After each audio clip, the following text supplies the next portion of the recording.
That's what about him. It's not just about Down syndrome either. It's a film that asks the question, what kind of society do we want to live in? And who do we think should be allowed to live in it? And if that all sounds quite heavy, then don't worry, there is also some interpretive dance. And I should probably warn you at this early stage, I've never actually made a documentary before, so no, it's going to be fine. It's going to be absolutely... Hold on to your hats, people.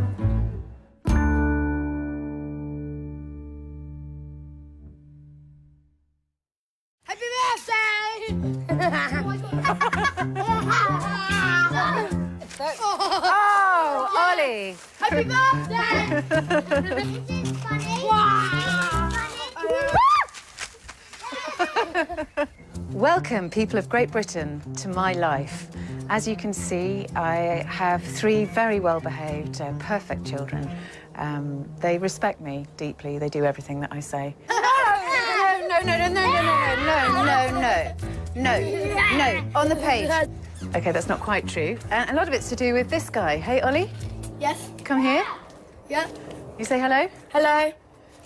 Nice to meet you. Shake hands. No, Ollie. Ollie. Yeah, I'm not going to lie to you. Living with Ollie does present some challenges. But, you know, I go to work, I go to a sitcom, and I'm surrounded by mayhem. So I'm kind of used to it. Pose time. Oh! Oh! No! Oh! Tom! No! Oh! Oh! Amazingly, I'm not the only one who thinks this isn't a disaster. A majority of people with a Down syndrome family member are really happy with their lot. I was expecting tragedy, but I got comedy. And that, my friends, is where our story begins. Hey, guys! OK, to be more precise, it's here where our story actually begins. Every year, around 500,000 pregnant women come to a place like this to see their baby for the first time. Is the heart beating there? The body? You can see the hands. I've come to King's College Hospital in London to meet some women who are having their 12-week scan. So how are you feeling now? I'm excited. Yeah. Seems more real now. Today's the day when mothers find out when their babies are due and whether they're growing normally. Hi. It's also the day when doctors first test your baby for Down syndrome. How old are you now? I'm 40. You're given a probability that's calculated by measuring the baby and the hormone levels in your blood. It's a bit like gambling odds, and getting bad odds is seen as devastating news. The white line shows that as a woman gets older, her chances go up. Because you're now 40, when you came in the room, your risk was up there. From the measurements that we have taken, your risk has gone down from 1 in 69 to 1 in 301. Okay. This is so far. The odds went down, didn't they? Yeah, they did, yeah. I'm a geriatric mum, as they call it, so I want to be sure. Yeah. I want to have all bases covered. I will leave you. Thank you. Thank you very much. Very nice meeting you. Thank you. Okay. In the last 10 years, the number of people terminating for Down syndrome has gone up by 40%. Now, 9 out of 10 British women terminate when they receive a positive diagnosis. Of course, I have a biased opinion because I have a child with Down syndrome who I love more than life. But my big question at the beginning of this is, what's so very dreadful to the world about Down syndrome? So I was going to ask Professor Nicolaides about that. Professor Nicolaides is a fetal medicine expert and has been developing more effective screening tests for the last 25 years. Would you mind telling us more about why Down syndrome has been focused on? From my point of view, the essence is that there is a demand, and we believe that the main objective is to provide women with information I have learned over the years that for some people, having a baby with Downs is an intolerable event. All I want to make this programme for is to say, you know, it's really not a catastrophe. Why is everybody behaving like it's a catastrophe? Whether they have the wrong perceptions of what the condition is, or the system has not emphasized to them the goodness that can come from having a baby with Downs, I do not know. But it is a fact. It is associated with mental disability. And, importantly, they live for very many years. So if we think of it as a burden to the family or to the society, it is a burden that is going to last for a long time.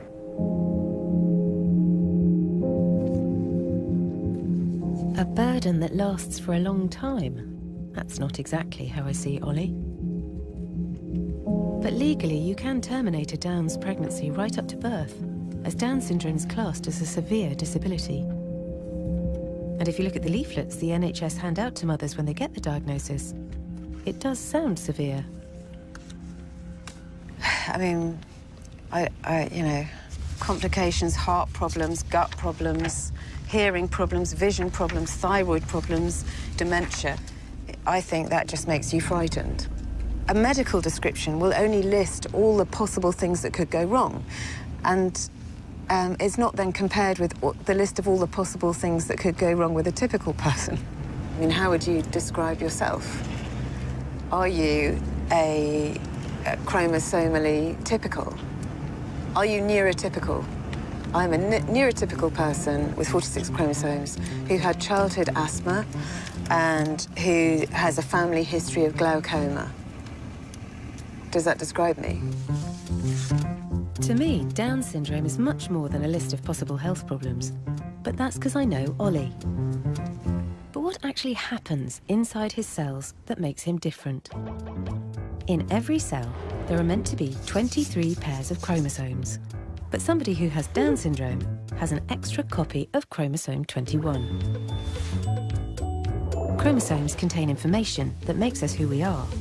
So if you have an extra one, it means you develop differently. There are some common features like being a bit smaller than average, having a smaller mouth so your tongue may stick out, almond-shaped eyes, and some level of learning disability. But not everyone looks the same or is affected in the same way. Just like all of us, there's an endless variety.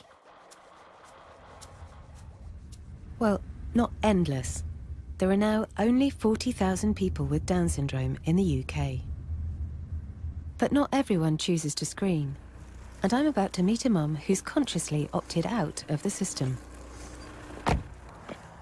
So, do I talk to you and say, here we are at the house? Or is that like through the keyhole? That's a bit like through the keyhole. We're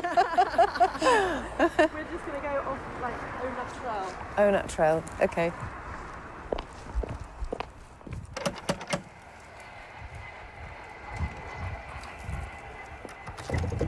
Hi there, Emma. Hiya, how are you? Nice to meet you. Nice to meet you.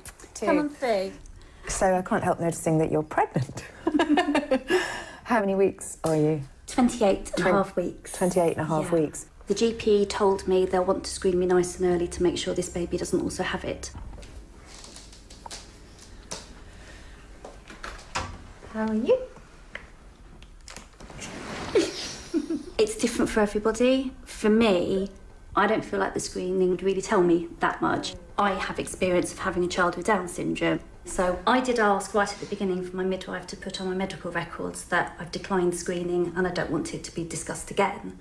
I went in to see a consultant at the hospital and straight away, first question, what are you doing about screening? So I said, well, actually, I've asked for it to be put on my notes that I don't want to discuss it anymore. And she said, yes, I did see that, but I wanted to talk to you about it anyway. It's hurtful. You know, I love Scarlett. She's amazing. Why wouldn't I want another child exactly like her? I hate the word screening. I know. I chose to have the tests, but I just thought best to be prepared so that then I've got the right teat in and I've got the hospital expressor and all of those things. Now, because I know the attitude of the medical profession, if this baby does have Down syndrome, almost to protect ourselves, I don't want them to know that, so that they can't then... Oh, that's so interesting. You are choosing not to know, not because you would do anything with that information, but to protect yourself from the doctors. Yes. Who you feel would harass you. It totally comes from their really lack of understanding of what it's actually like to have a child with Down syndrome. Yeah. Yes. Obviously, not all doctors are like that. But it's a bit worrying if there are some mothers feeling pressure from medics to change their minds. If someone always keeps asking you something, it's going to shake your resolve, isn't it? So, let's say let's act out a little drama, because I'm also a screenwriter. Yeah. Okay, so we have person one. Happy pregnant mother. This lady is called Françoise. And Françoise is moving to England, and she has met, he looks cool, doesn't he, like Raoul. She's met Raoul. They're in a bar. They've got drinks. And biscuits. So Françoise says, "Oh, Raoul, you are English. It's very exciting to meet you. I am moving to England. I would like to move to Kent." Raoul goes, "Kent?" She goes, "Yes, what?" He goes, "Kent." She says, "But I like castles. I like tomatoes. I like all the greenery." "Kent? Are you sure? Kent?" "Yeah, why, what's the problem with Kent?" And if every time these two meet, and every time she mentions Kent, he's negative about it, because he's, you know, English, he may never have been to Kent. She's just going to feel more and more insecure about her decision. And I just feel that it's a bit like that, really. You assume that the doctors know.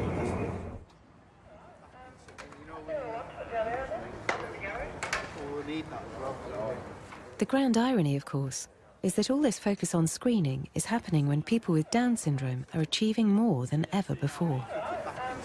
This is a whole pretend street. Yeah, what's up, mate? Britain's most famous pretend street, Coronation Street.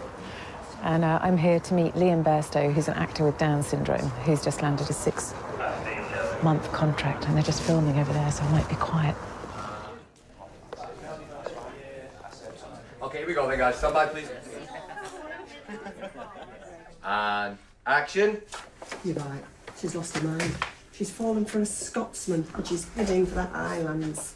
I'll buy you a drink. Make it a large one. Let's get drunk. No need for that. And we cut there. That's great. Well done, you chaps. Cheers, Liam. Good luck. Thank you very much, mate. See you soon. Thank you, Hump. Cheers. Your family must be very proud. Every time I watch Coronation Street with my mum, she can't stop crying.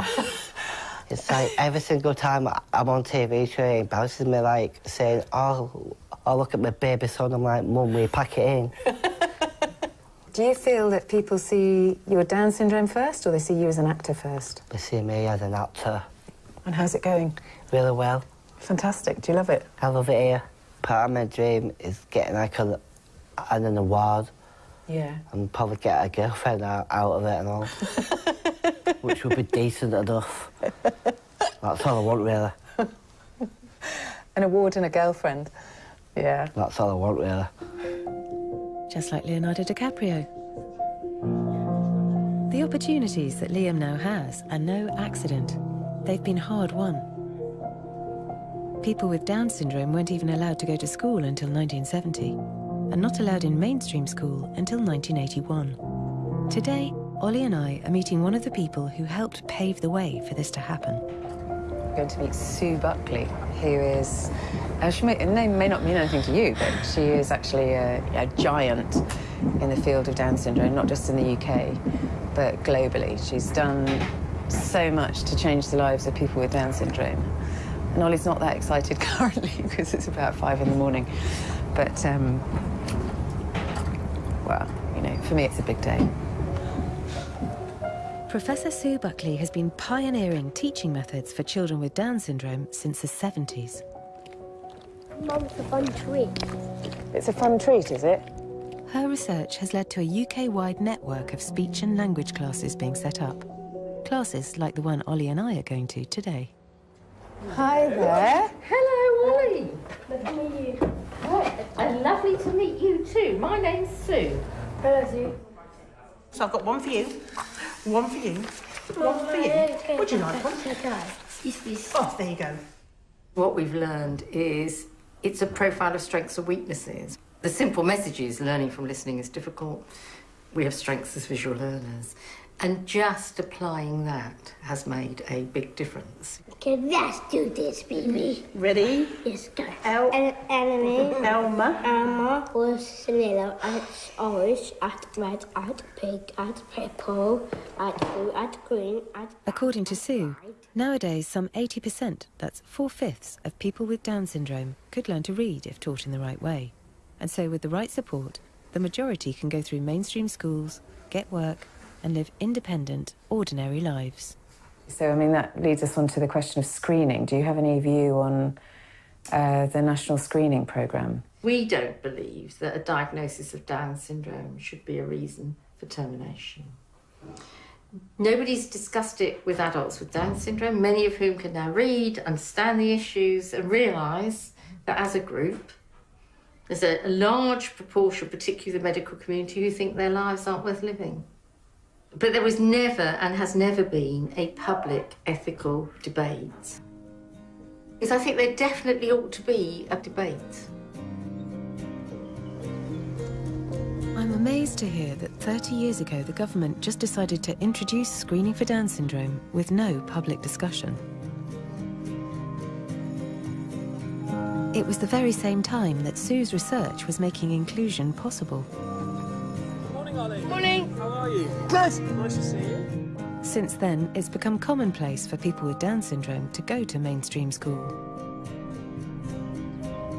But the science of screening has also been developing. And some are saying it's at the point of threatening the very existence of the Down syndrome community. So what's about to happen with screening?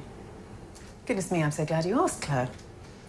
Well, at the moment, if you're an average UK mother, let's say you're 30, your baby grows, it becomes a raspberry, and then it becomes a grape. Now, at about between 11 and 13 weeks, you go for your scan and you have some blood tests. Now, you're going to recognise this procedure from earlier in the programme. This is a pretty good screen. It catches 85% of all of babies with Down syndrome. But as you can see, the odd Brussels sprout with Down syndrome can get through. The only way of knowing for sure whether or not your baby has Down syndrome is to have an invasive diagnostic test, which would happen somewhere between pear and grapefruit. And so here's one I prepared earlier. Amniocentesis is when your doctor would collect some of the fluid around the baby in what you'll recognise easily as the amniotic sac. Obviously, there is always the fear that that little pear in there will be harmed. But now, there has been an amazing scientific breakthrough. This sieve represents non-invasive prenatal testing. It can tell whether your baby has Down syndrome with 99% accuracy as early as here. So what this is going to mean is that more and more women are going to know that the baby they're carrying has Down syndrome in pregnancy. And if we remember that most women who know for sure terminate, presumably this is going to mean far fewer babies with Down syndrome being born. In the UK, this new non-invasive test is being developed by Lynn Chitty at Great Ormond Street. She's Britain's only Professor of Genetics and Fetal Medicine. I need to hear her take on the possible consequences of this new test. My lines, I'm learning my lines. How has this new screening test come about and why? Did better than that. How has this new screening test come about and why? No, that's too much. How has this new screening test come about and why? That's better. The statistics for termination rates are complicated and disputed by both sides of the debate. But since the new test has been available in the private sector, the Department of Health has reported that termination rates for Down syndrome have gone up by almost a quarter. Professor Chitty is proposing that this new test be rolled out on the NHS. She's done a study and presented her research to the National Screening Committee, who will announce their decision in the next few days. Hello there. Okay. I'm Sally. And I'm interested. Hello, very nice to meet you. This is the HiSeq. Oh, right. So this is the machine which sequences the DNA. We have developed this test ourselves, so this is not one of the commercial companies doing it. We did that as part of the study to show that it could be done in an NHS laboratory, that it didn't have to be sent to America or wherever to be tested. And the accuracy at the moment is, what is it, 97, 98, 99? What's the accuracy? It's about 99. It will detect about 99% of all cases.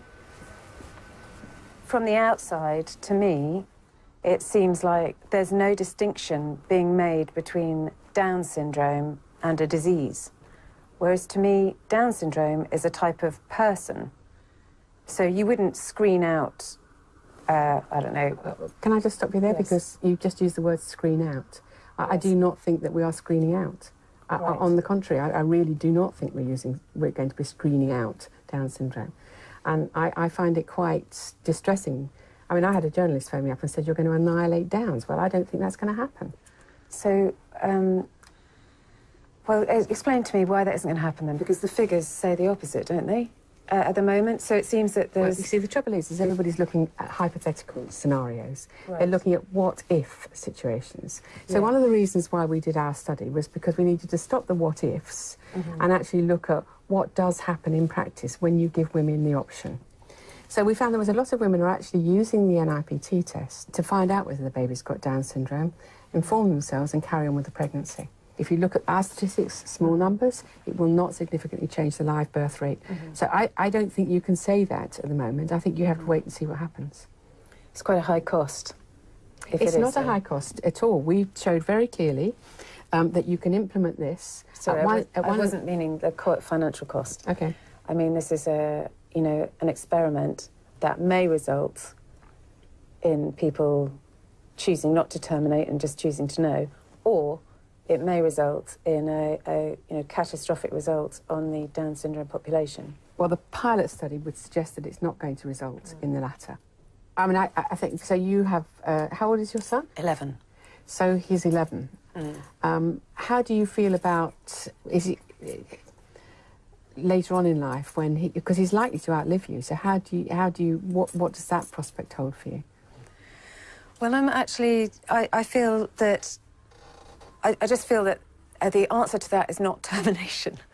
You know, the answer to that is, if we have a society that is unable to care for people, then the problem is not the person. She was at enormous pains to say that screening wasn't a screening out thing. Oh dear, but it's still really sad, isn't it? It's just, it's just horrible. The reality that we live in a world where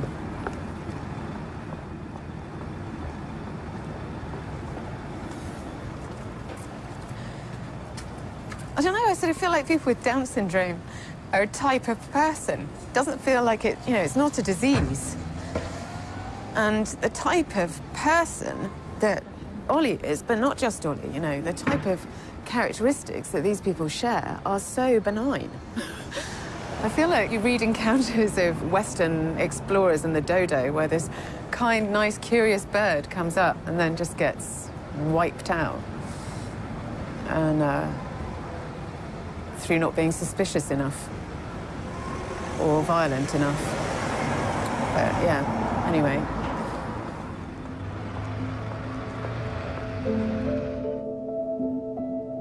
I don't feel particularly reassured about NIPT. I'm worried we might be gambling with society's diversity. So what happens when almost everyone screens? Well, wouldn't you know, there's a place that can tell us. What do we know? The thinking shot. What do we know about Iceland? Well, we know that it has lots of mountains and some ice. But it also has lots of hot stuff, by which I mean lava. It's a land of contradictions. Here they provide some of the best care and opportunities for disabled people in the world. But over the last 5 years, 100% of people have chosen to terminate for Down syndrome. 100%. That's like everyone. If this is the direction that the UK is heading, then I wonder what it must be like to have 3 copies of chromosome 21 and live here. Hello, my name is Halldóra. I read an article in the newspaper the other day. There was this woman who wrote people with Down syndrome should not exist. Who is perfect? Who can decide that we who have Down syndrome are worth less? Hi. Hi, Halldóra. I'm Sally. 32-year-old Halldóra is one of the few people with Down syndrome in Iceland. Her story hit the headlines when she wrote an article protesting her right to life. Would you show us your exhibition? Yes, of course. It prompted photographer Sigga Ella to take 21 portraits of some of Iceland's remaining people with Down syndrome. I found Halldóra's article online. Going through her thoughts is basically saying that though she has a disability, it doesn't define her as a person, you know. How does it feel to know that people discuss whether or not Down syndrome is okay to live with? Geturðu sagt henni á hverju skrifa greinina? Skal reyna haldið þungt. Hvernig þér leið með það? Mér leið ekki vel á hverju út af okkur börnum með Downs við eigum líka líf eins og aðrir. She thought that they were coming after her alive. You are sighing. And whenever I met with the producers to talk about this program, I was doing that sighing. I couldn't talk about it for a very long time. It's great that you speak out. It's great that you say something. Yes. It isn't always easy. You know, we have our ups and downs, and we have worries, but that's life. Life is up and down. Oh, I've been wanting to hug you the whole time, but I thought it was a bit forward. Oh, lovely girl. Lovely girl. Halldóra speaks 2 languages, she's got a job, she's hoping to marry her long-term boyfriend this summer. It upsets me that she has to justify her existence. Imagine if you had to do that. Maybe it's because they're stuck on an island in the middle of the Atlantic and there's only 300,000 Icelanders to choose from, but they do seem a bit preoccupied with genetics here. I've come to a laboratory on the outskirts of Reykjavik. No, that's not me, but thank you. There I am. Somewhere in this building, there's a man called Kári Stefánsson, who now has enough information to predict the genetic code of everybody in Iceland. Come in. Hi there. Hello. Nice to meet you. Nice to meet you. I'm Sally. I'm Kári. Everyone is interested in this kind of research. It is inherent to man to try to figure out as much about himself as possible. So you can predict a probability of somebody getting good grades in school, of somebody inheriting various diseases? Yes. The only thing this is going to do is lead to knowledge. Let's go back a step and say, so the reason we're in Iceland is because you have a screening program for Down syndrome, and of the pregnancies that are discovered, 100% of the identified pregnancies are terminated. And in some people's eyes, that's successful. And I'm not entirely sure that it is successful. The statistics is earth-shattering, basically. I think it is in many ways not particularly thoughtful. I'll tell you that the guy who manages this building, our janitor, Chitty, who is an absolutely wonderful person, he has a son who has Down syndrome. And there is hardly anything more beautiful than seeing the two of them together, because there is so strong bond and so much love. And somehow in our culture it has become accepted to abort Down syndrome fetuses, which I think is pretty merciless in many ways. I'm not entirely sure it's correct. Or the only correct thing about it is that I believe the woman should be the individual to decide whether she wants to terminate pregnancy or not. You agree with that? I agree with that. I love that you think that. And it's just, anything else is illogical. Yeah. Yeah. You're very serious about this. Yes. Is that bad? No, that's good. I actually like that. This is one of the ways in which you're trying to take responsibility. Iceland certainly got me thinking. Why is Down syndrome the disability it's socially acceptable to terminate? And how do we come back from that? I've landed back in the UK to the news that the National Screening Committee have made their recommendations.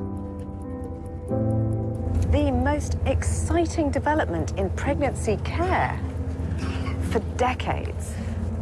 Win on Downs testing. A win. A win. So the Sun are winning. Mums-to-be are to be offered a test for Down syndrome in the NHS. After Great Ormond Street Hospital published results showing the test was safe and 99% accurate. Lynn Chitty, blah, blah, blah. Reading these reports, there's no mention of the impact these tests could have on the Downs community at all. I feel like, just as in Iceland, we're somehow being forgotten about. Looking at the response of mums to the news, lots of people really upset, crying. I've never been a very angry person, but I'm feeling, I'm feeling quite angry. Like, on a scale of 1 to 10, I'm 9. And when I hit 10, there's a really good chance I'll go green. Start smashing things up.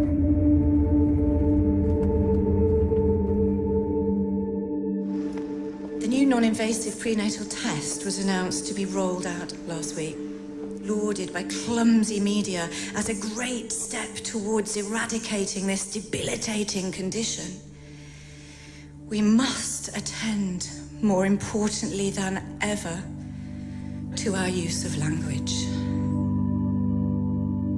With the decision on NIPT made, I've come to hear a woman who's been invited to talk to the NHS directly. Hi, Hayley. Nice to meet you. Hi, Natty. Hayley Goleniowska has heard hundreds of stories about how Downs diagnoses are delivered through her blog called Downs Side Up. She started writing it to share her positive experiences of living with her daughter Natty. Post it. That's so hilarious. Thank you. We didn't have an antenatal diagnosis, but I know how fearful I was of Down syndrome when I was pregnant. And if I had trusted the medical professionals, I really don't know what I would have done. I don't know if I'd be sitting here today. Your words count, and the thoughts and beliefs behind them count too. As NIPT means that more women will receive a Downs diagnosis, Hayley feels there's now a pressing need for that news to be better delivered. The following are direct quotes to other families, not to us.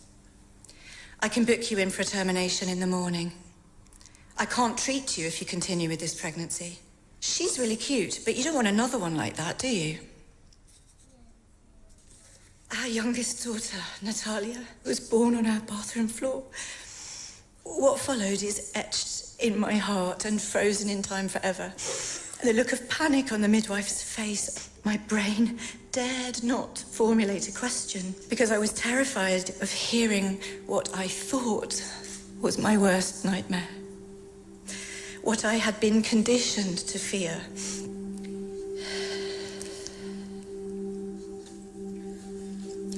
Our community midwife wept. And there was no need to be sorry.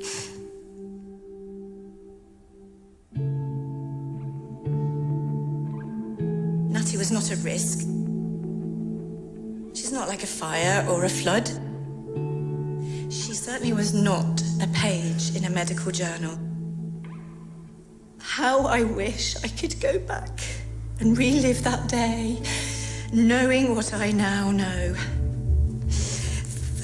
Thank you.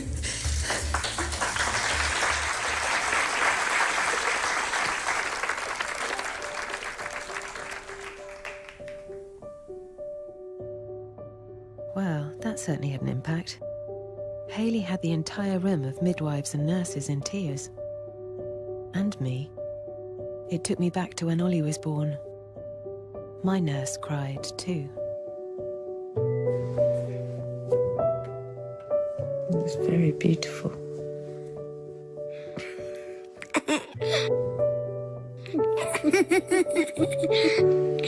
It wasn't until 10 days after Ollie was born that we got our diagnosis. Ollie? Yes. I love being your mummy. Meh. But I've spoken to other mothers, and whenever it happens, before or after birth, the feeling of shock is pretty universal.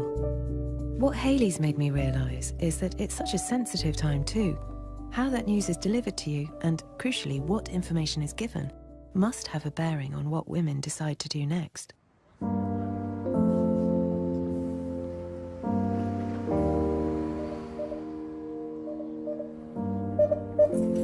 Antenatal results and choices. Can I help you? Jane Fisher runs the only counselling charity the NHS currently point pregnant women towards when they get a Downs diagnosis. They're likely to be fielding more and more calls as the new test is rolled out. How educated are your helpline counsellors about Down syndrome? I wouldn't pretend for a moment. We've got a small helpline team of 4 of us, and I wouldn't ever pretend, and we wouldn't pretend, that we are absolutely up to date with what living with Down syndrome means in all its aspects. So let's say to you, I'm worried about how the learning disability is going to affect this baby. What do you then say to me? Well, we're not going to say, you'll be able to cope. We'll say, well, how worried are you? Do you feel you could continue the pregnancy and deal with that? Can you deal with that level of uncertainty? Or do you feel you need to end There's a gap there in the logic, isn't there? So if I say, I'm worried about the learning difficulty, you go straight to termination from that. Whereas I'm saying I'm worried about the learning difficulty. Okay, you're putting your cards on the table, Sally, which is absolutely right, in that we appreciate that people who have children with disabilities or are advocates for people with disabilities really struggle with prenatal diagnosis and decisions to terminate. In Iceland, there's now 100% termination. So that suggests to me that the information being given out, which is partly why it's interesting to come and see you, the information being given out is not reflective of how it is to be a person with Down syndrome. But we're not directive, Sally. We're not pushing people in a direction. We're hearing from them where they are. I guess our angle is it's about choice. And it's not when, and I will say in my 14 years at ARC, I've spoken to hundreds of women who've made the decision to end the pregnancy for Down syndrome. And none of those women make the decision lightly. What they worry about is they can't know exactly how their child's going to be affected. They can't know exactly the level of learning disability or the potential associated health issues. They feel they just can't manage that in their lives or don't want to manage that in their lives. I think that will always be with us. Having spoken to Jane, I feel I really need to talk to a woman who's made the decision to have a termination herself. Hi, I'm Sally. Nice to meet you. Kate's now pregnant again. I'm intrigued to find out what she knew about Down syndrome when she made her decision. Where should we sit? Let's go on the couch. Yeah. You've just got to do what you feel is right, haven't you? And, you know, by going down the termination route, we felt that that was the best thing for the baby. I was 25 weeks when I delivered Max. How does it work with a termination? You say you take a pill? Yeah, so you take a tablet that starts to break down the placenta, and then I had an injection to stop his heart, so it was instant. 1 minute you could feel him wriggling around, and then the next second he's gone. Sorry.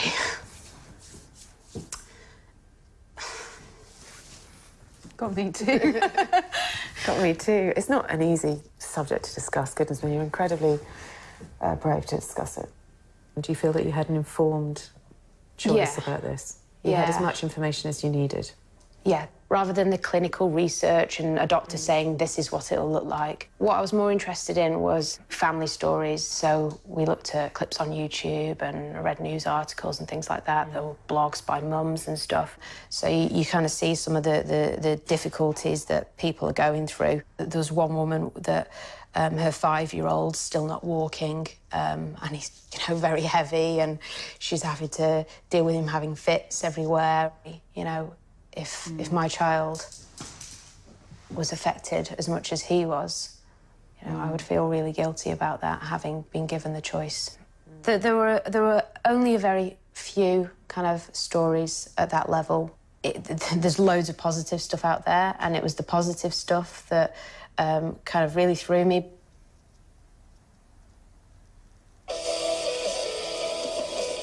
Chelsea's won several titles, including winning the Special Olympics National Championship title 4 times and the International Down Syndrome Foundation World Championships title. Chelsea started practicing 16 hours a week. I think she just puts in that much more work to get where she needs to be. I am broken. I wonder if we have very different reactions to that. Probably. Yeah. Yeah. You think that's...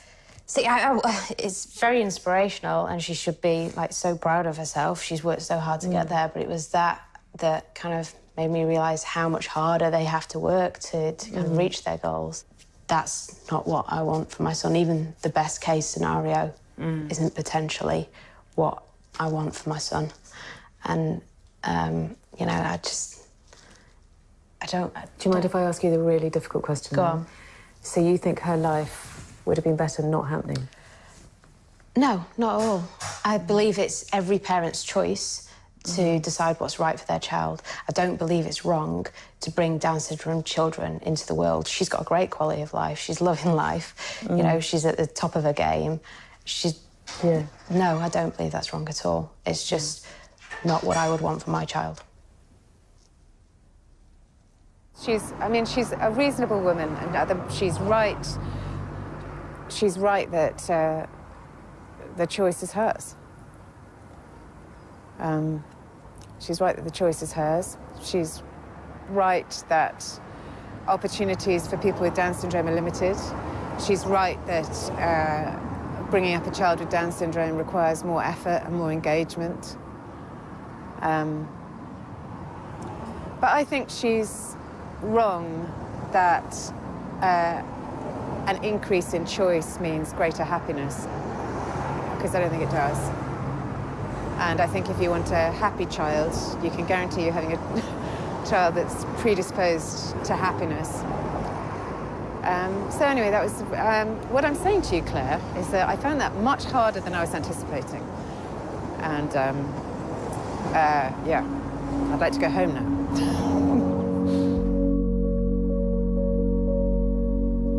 Kate didn't want a child like mine. That was difficult for me to hear. The thing I seem to be coming up against is this idea of choice.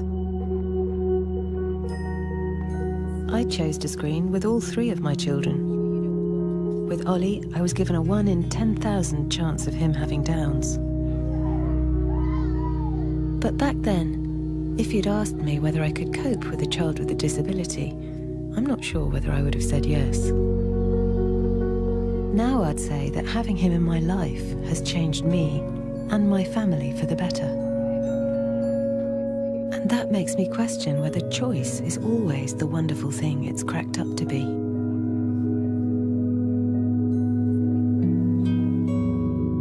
It leaves me wondering, where are all these individual choices going to take us? What kind of world will Ollie be living in when he's my age?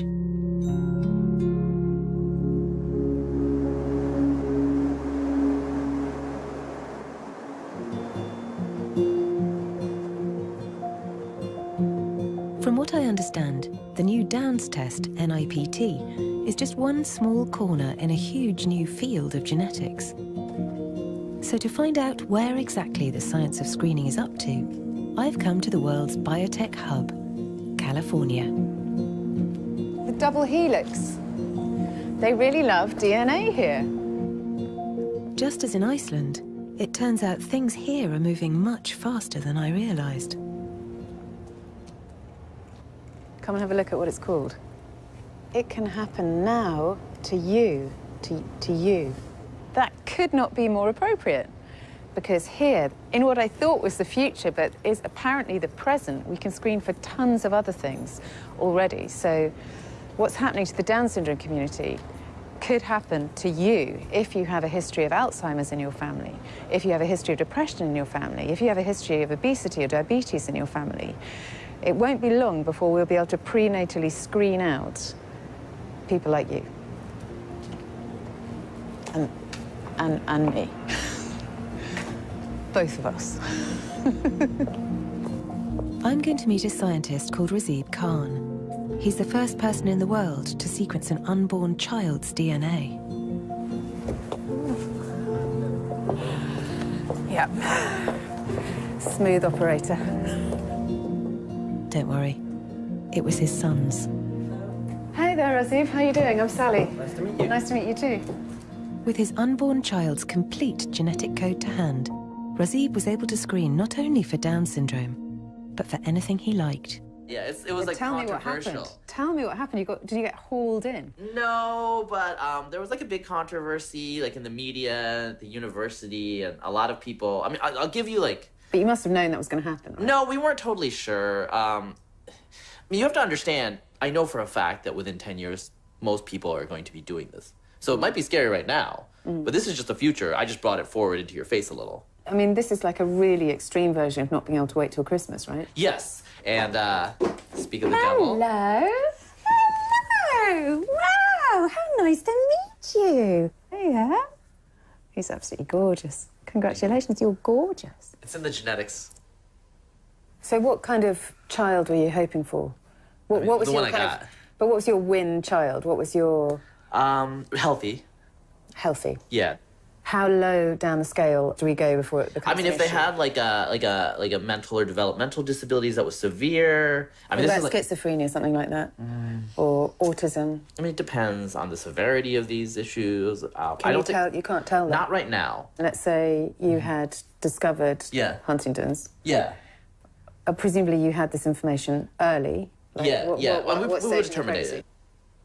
So, I mean, I don't know if they told you, I'm a parent of a child with Down syndrome. Yeah. Down syndrome is presented as the very worst case scenario. Okay. My lived experience bears no relation to that. Okay. So the whole basis of this discussion is a bit dodgy. Yeah, but that's your opinion. So other people can have different opinions. People can make their own choices. No one, hopefully, is being forced into making any decision they don't want, right? I mean, do you think that we're going to look at people eliminating ending pregnancies? Some people will do that. Some of it, obviously, it seems pernicious to me, but that's just my opinion as well. Science has no morality, right? Science just tells you. You can do what you want with the science. Razib analysed his son's genome using his laptop at home 2 years ago. He had to leave it processing the data for 2 weeks solid. But even since then, DNA sequencing has become far more accessible. In America, there are already companies who will do it for you for under $1,000. The scientist, arguably at the forefront of this revolution, is George Church. He pioneered the method used to sequence the first human genome, and over his 40-year career has become known as the godfather of genetics. I might leave my toy microscope I bought for my child in the car, because that might look like I'm, like, not a serious person. I've come to Harvard Medical School in Boston to meet him. Maybe he can tell me whether science does, or should have, any morality. You know, we're making this film about Down syndrome and the prenatal screening program. Yeah. It seems that there's going to be many, many more things that we're going to be able to screen for in the very near future. So I don't know how, I mean, the genie's out of the bottle. Yes. I don't know how one even begins to create ethics around this kind of thing. Yeah. Well, ethics changes from year to year. You know, I'm sure that if you had talked about the 1 million people a year that die in cars, back at the turn of the century, we might not have cars now, because that would be an unacceptable outcome. With Down syndrome, I don't think it's so much of Jeannie being out of the bag as just parents will exert their will. And that depends on what they see on television. In other words, if they see lots of happy family with Down syndrome kids, then they might say, hey, I want that. But I think that, if anything, it goes the opposite direction. People will not only choose the way their child will be, but when the child grows up, the child will change themselves genetically. And it's unlikely that a child will say, hey, I'd like to be a Down syndrome kid. What do you think the future holds for us? It's all about education. Yeah. It's not the technology that's the problem. No. It's the societal pressures and the market forces that are at work. Yes. If you want to instill certain values, spread the word that these are actually valuable members of society, valuable in a very broad sense. I'm here today not only to make a case for Down syndrome, but to spread the idea that all lives matter. Actually, I've made contact with a person who's already been telling the world just how valuable life with Down syndrome is. It is not a disease. You can't catch it from anyone. It is just something that happens. Her name is Karen Gaffney, and she's the world's best-known advocate for people with Down syndrome. But with the godfather of genetics words ringing in my ears, oh no, I'm crying again. There's just more riding on this meeting than I thought.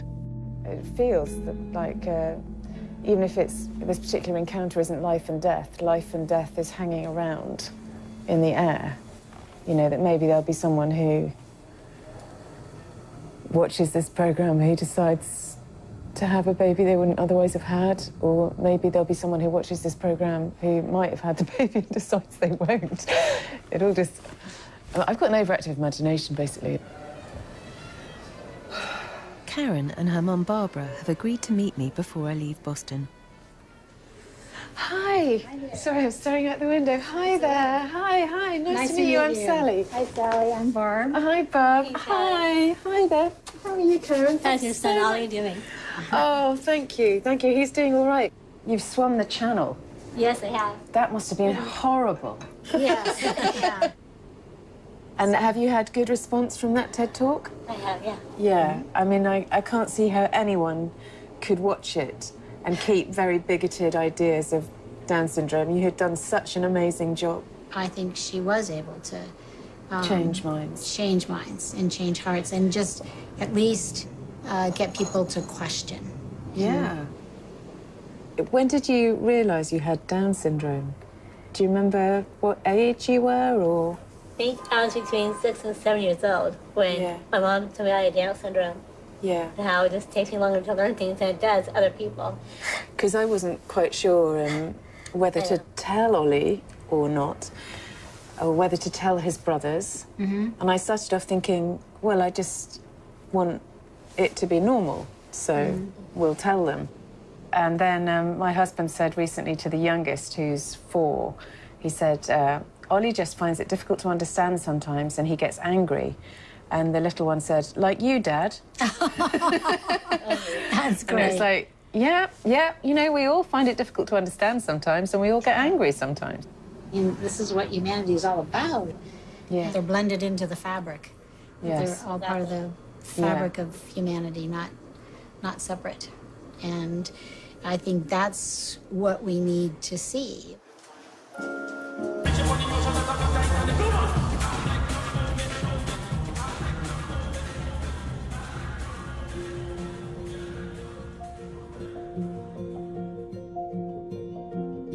So there we go. It's the end. You made it. I promised you some interpretive dance, didn't I? If we're heading towards a world where we choose more and more who gets born, I feel like we really need to think about what it is that we value.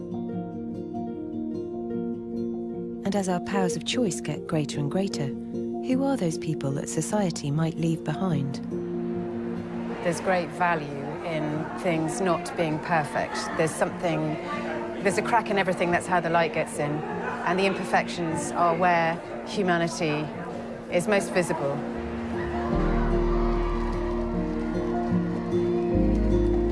I guess I'll leave you with that thought. Something to chew on anyway. I love you, Mum. I love you too. I love you so much.